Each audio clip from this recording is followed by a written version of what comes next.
So yesterday was not the easiest day. Yes, it's easy to talk about how bad the Dolphins are. It's easy for me to talk about the struggles of my Florida State Seminoles. Giancarlo Stanton's tremendous year. The first year he really was healthy for the entire year and he showed what he could do. The Heat opened up their camp and preseason is here. Panther preseason, Major League Baseball playoffs. These are easy things to talk about.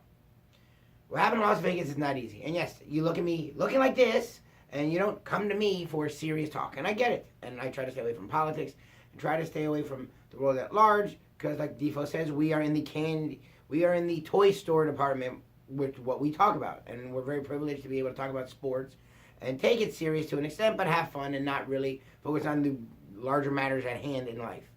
But sometimes in life, even in the toy department, you got to talk about events like this yesterday. First of all, I have to start here. I want to give my heart, my prayers, and my thoughts out to everyone involved in the now worst shooting massacre in U.S. history. Almost 60 have passed.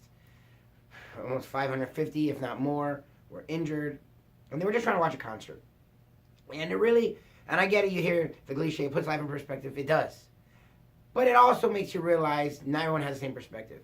I have never been, thank God, in an incident like that. I do not know how it is to be in that. And we say, well, we got to keep living. And you do. And hopefully all do keep moving on and keep living.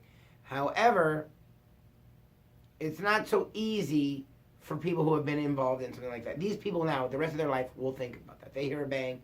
They hear backfire. They hear fireworks, which is what they thought was going on. And for the rest of their life, this is going to be something that affects them. I'm not going to get a gun care. I'm not going to get anything like that. We have the Second Amendment. You have a right to your gun. You have a right to go to the range. You have a right to hunt. You have a right to feel safe and have something to protect you. In a day like yesterday, that might have made a lot of people feel safer. So I will not talk about that. What I will say is, I think we're all on the same page when it comes to violence. Who wants violence? I don't know how we stop it.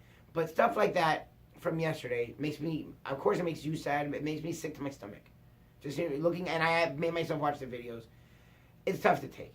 So again, I want my heart, my prayers, and my thoughts to go out to everyone involved. Luby's Law for today is, let's try and become one. Let's try and stop being so divided. Because things like yesterday happen from divisiveness. We don't know why Mr. Paddock did what he did. But being divided can't help. So let's give each other a hug instead of yelling at one another. And let's become the United States of America once again instead of the divided States of America. This is Luby's Law.